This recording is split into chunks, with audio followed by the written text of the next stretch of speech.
एक गरीब तांत्रिक ने एक गरीब नाग को बिल का लालच देकर उसकी नागमणि को 7 दिनों के लिए ले लिया।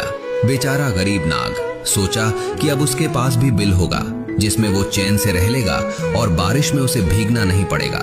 जब 7वां दिन नाग तांत्रिक के पास आया तो तांत्रिक ने बोला, मैं नागमणि को इस हड्डी से टच करूंगा। उस समय हम दोनों को सिर्फ बिल के बारे में सोचना है। अगर हमने अलग चीजें सोचा तो नागमणि नष्ट हो जाएगी।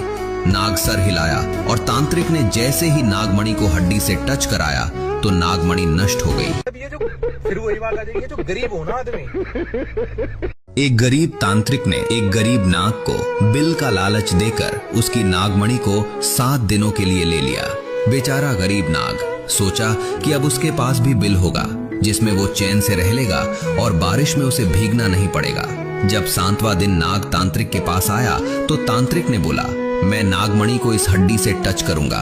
उस समय हम दोनों को सिर्फ बिल के बारे में सोचना है। अगर हमने अलग चीजें सोचा तो नागमणि नष्ट हो जाएगी।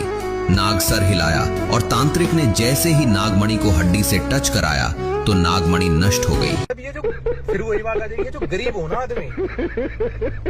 एक गरीब तांत्रिक ने एक गरीब नाग को बिल का लालच देकर उसकी नागमणि को 7 दिनों के लिए ले लिया। बेचारा गरीब नाग सोचा कि अब उसके पास भी बिल होगा जिसमें वो चैन से रह लेगा और बारिश में उसे भीगना नहीं पड़ेगा। जब 7वां दिन नाग तांत्रिक के पास आया तो तांत्रिक ने बोला, मैं नागमणि को इस हड्डी से टच करूंगा। उस समय हम दोनों को सिर्फ बिल के बारे में सोचना है। अगर हमने अलग चीजें सोचा तो नागमणि नष्ट हो जाएगी। नाग सर हिलाया और तांत्रिक ने जैसे ही नागमणि को हड्डी से टच कराया तो नागमणि नष्ट हो गई। अब ये जो फिर वही बात आ जाएगी, जो गरीब हो ना आदमी।